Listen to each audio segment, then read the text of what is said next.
الحمد لله الذي أنعمنا بنعمة الإيمان والإسلام،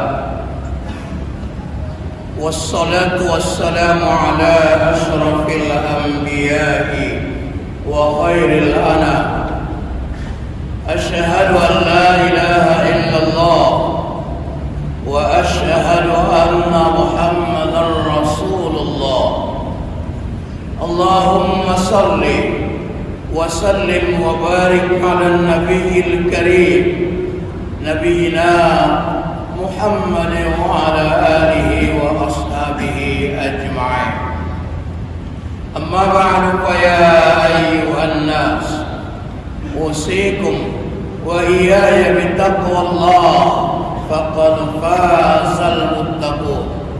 فقد قال الله تعالى في القرآن الكريم: يا أيها الذين آمنوا اتقوا الله حق تقاته ولا تموتن إلا وأنتم مسلمون.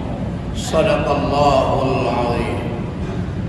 Bapak-bapak serta saudara-saudara jamaah salat Jumat rahimakumullah, banyak dan berulang kali kita sampaikan alhamdulillah, ungkapan rasa syukur kita kepada Allah Subhanahu wa taala. Berbagai nikmat yang tak terhitung lagi jumlahnya. Semoga nikmat-nikmat tersebut dapat kita manfaatkan sebaik-baiknya untuk meningkatkan keimanan dan ketakwaan kita kepada Allah Subhanahu wa taala. Kemudian salawat dan salam kepada Rasulullah Muhammad sallallahu alaihi wasallam. Allahumma shalli wa sallim wa barik alaihi. Semoga kita dapat mengikuti sunnah-sunnahnya agar kita beroleh keselamatan dan kebahagiaan di dunia wal akhirah. Jamaah salat Jumat rahimakumullah, pada kesempatan hari yang dimuliakan ini, khatib insyaallah akan menyampaikan pesan khutbah tentang sifat-sifat yang lahir atau yang muncul dari seorang yang takwa.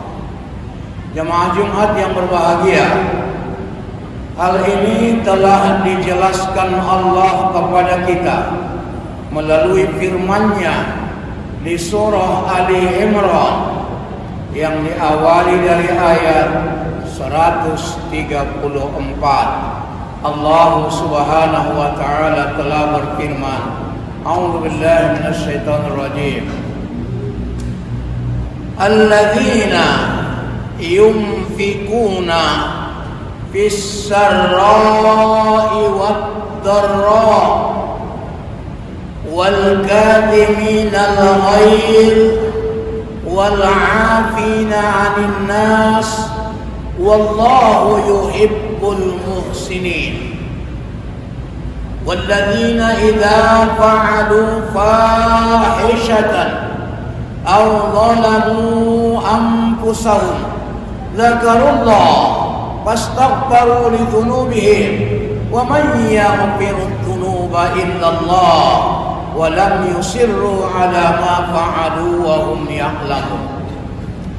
Adapun sifat muttaqin, yang pertama ialah orang-orang yang menginfakkan, berinfak, menafkahkan, membelanjakan, baik di waktu lapang maupun di waktu sempit.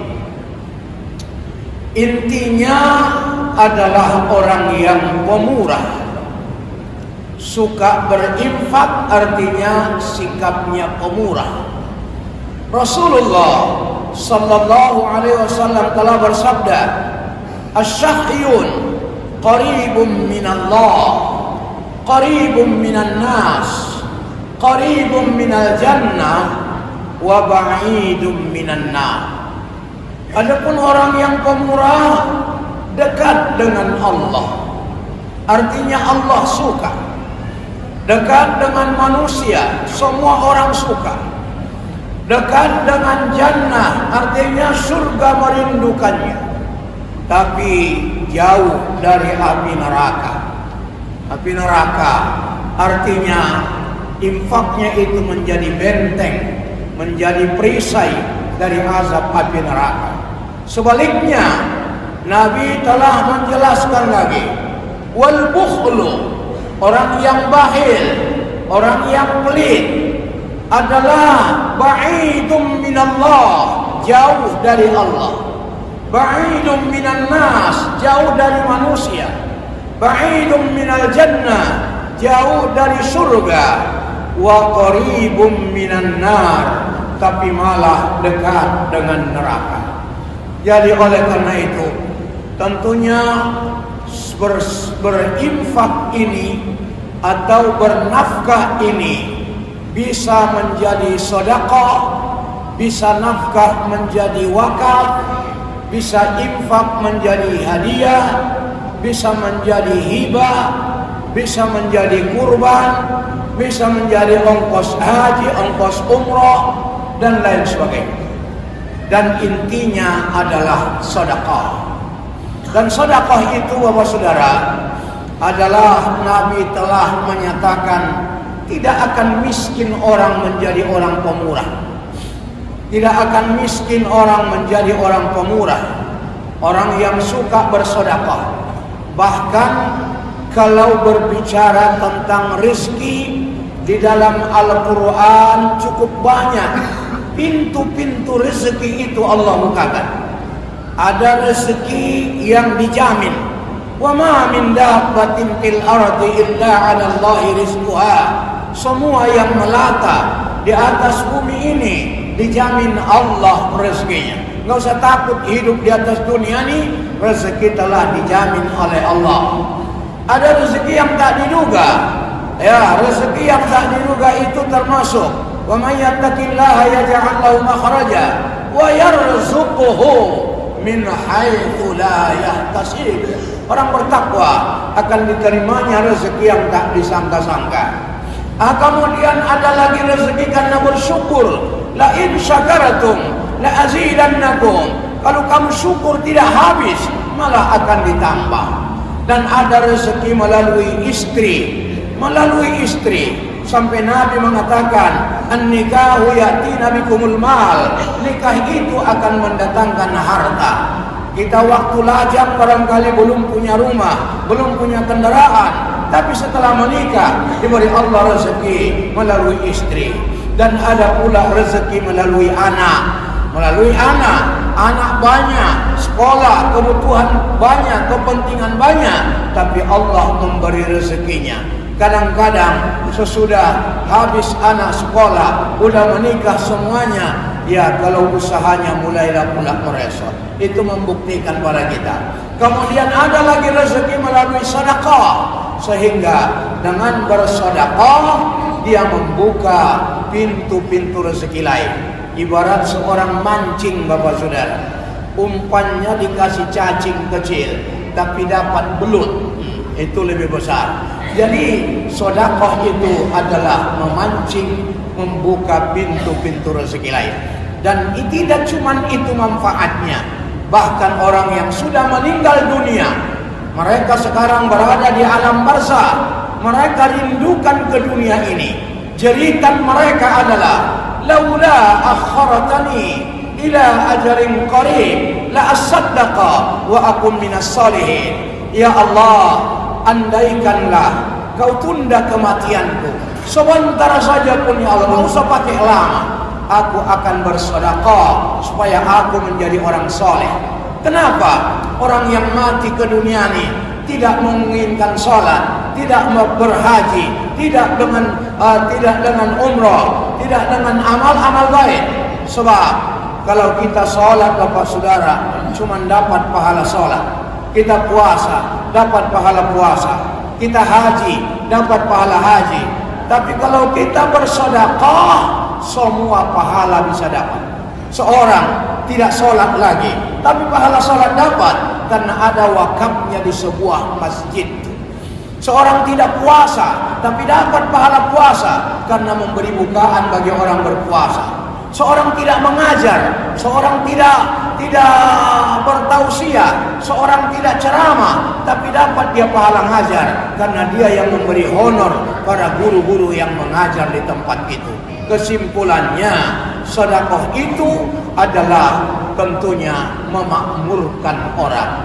Irhamu man fil ard yarhamkum man fis sama. Berkasih sayanglah sesama kamu, kata Nabi, yang ada di bumi, niscaya Allah Subhanahu wa taala akan menurunkan kasih sayangnya buat kamu.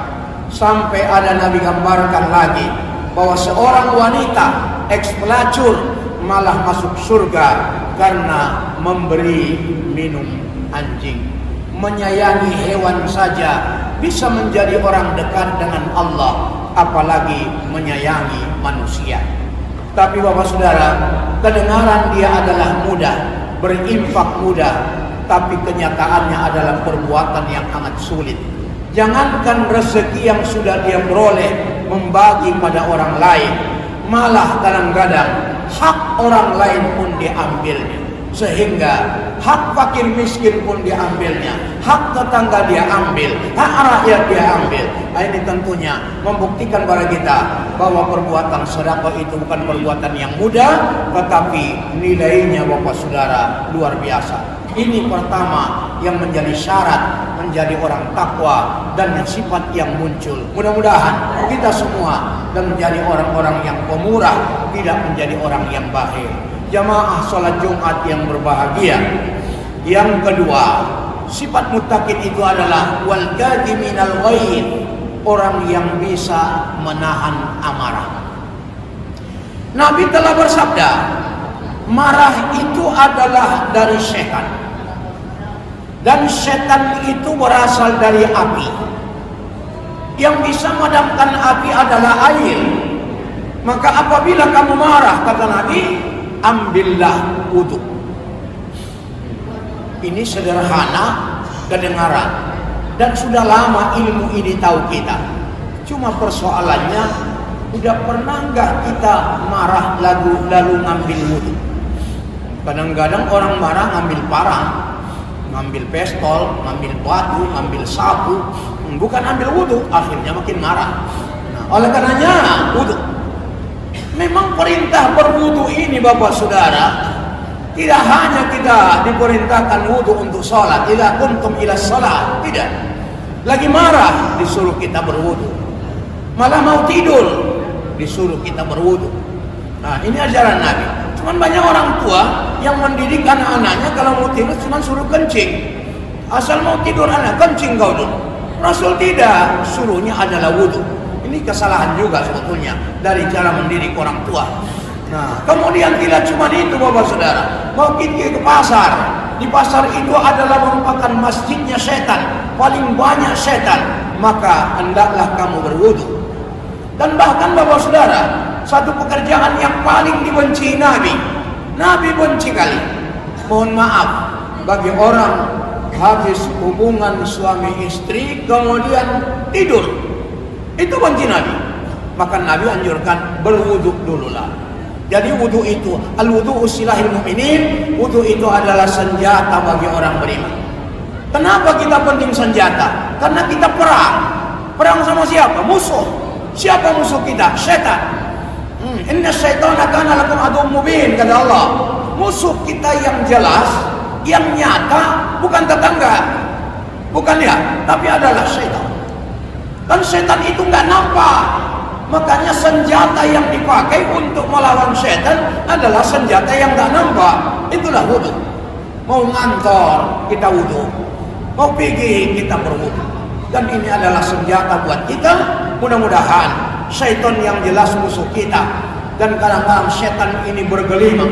Bahkan ada setan Bapak Saudara yang terus mendampingi kita mulai kita lahir. Ya, sampai kita mati, nggak pernah lepas dari kita. Di ru'yah pun nggak keluar. Namanya setan korin. Korin inilah Bapak Saudara mendampingi kita terus. Kita sholat, dia tetap bersama kita. Kita puasa bersama kita. Kita sa'i, kita tawaf, dimanapun kita, si Qarin terus bersama kita. Terjadi dia memberi was-was, memberi bisikan-bisikan, memberi bisikan kepada yang tidak baik. Nah, ini namanya setan Qarin. Surah Qaf ayat 27 Allah SWT menyatakan bahwa Qarin inilah yang selalu mengganggu konsentrasi kita dalam beribadah dan yang membisikkan kejahatan-kejahatan buat kita. Apa cara untuk melumpuhkannya? Kalau Nabi SAW, Qarinnya ada juga, cuma Qarinnya atas pertolongan Allah sudah Islam, sehingga Qarinnya Nabi membisikkan kebaikan-kebaikan. Qarin kita nggak ada yang Islam, semua kafir. Jadi macam mana menundukkannya? Termasuk diantaranya berwuduklah, upaya melemahkannya.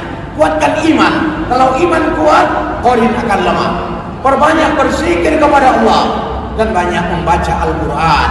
Inilah teori-teori yang dapat kita lakukan dalam melawan musuh kita agar kita bisa mengendalikan amarah dalam hidup ini. Karena marah itu adalah tentunya merugikan kita di dunia wal akhirat. Semoga kita orang yang damai. Semoga kita orang yang pemaaf, ya, tidak menjadi ngomong. Wal afina 'anil nas, suka memaafkan. Bahkan kalau bisa, wallahu yuhibbul muhsinin, bisa kita membalas kejahatan dengan kebaikan. Ya, ini puncak tertinggi ini. Membalas kejahatan dengan kebaikan, itulah akhlak tertinggi. Namanya ihsan. Di bawahnya memberi maaf, di bawahnya sabar, di bawahnya membalas. Maka di Quran, kalau ada orang menzalimi kita, ada 4 teori yang harus dilaksanakan orang takwa. Pertama, membalas, tapi tidak boleh melebihi. Wa in aqabatum fa aqibu bimithli ma uqibatum bih. Kalau kamu ingin membalas, balas yang persis sama. Tapi wala in sabartum fa huwa khairul lisabirin. Kalau kamu menahan tidak membalas, maka itu adalah lebih bagus. Wal afina 'anil nas, bahkan menghapus dari dada, enggak ada dendam.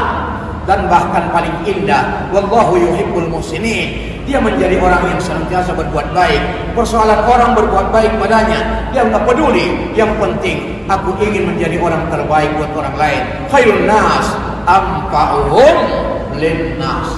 Manusia paling bagus ialah manusia yang bermanfaat buat orang lain. Jemaah Jumat yang berbahagia, yang ketiga atau terakhir, sifat yang muncul dari seorang muttaqin adalah andaikan seorang yang takwa itu terpeleset atau andaikan terlanjur berbuat fahisyah. Fahisyah ini perbuatan keji, perbuatan jelek. Perbuatan keji itu lebih dekat pada perbuatan zina, perbuatan yang menimbulkan birahi, syahwat. Dan awzalamu anfusahum, atau kamu berbuat zalim pada dirimu. Siapa orang yang berbuat zalim pada dirinya? Ialah orang yang melanggar aturan Al-Quran. Jadi melanggar aturan Quran bukan menzalimi Allah, bukan menzalimi orang, tapi menzalimi diri sendiri. Dan Allah sudah katakan, satu-satunya mukjizat yang belum diangkat oleh Allah pada semua nabi rasul, 25 orang nabi dan rasul, mukjizat masing-masing ada. Semuanya meninggal rasulnya, mukjizat diangkat. Satu-satunya mukjizat yang belum diangkat adalah Al-Quran. Dzalikal kitabul la raiba fihi hudal lil muttaqin, sebagai petunjuk bagi orang takwa. Nah, wa in kuntum fi raibin mimma nazzalna ala amalina fatu bi suratin mithli wa da'u syuhada'akum min dunillah. Kalau kamu ragu akan kebenaran Al-Quran, datangkan kamu satu surah.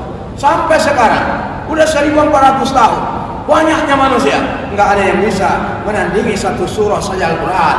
Bukti pada kita bahwa Quran adalah sengaja diturunkan. Dan untunglah Quran belum diangkat.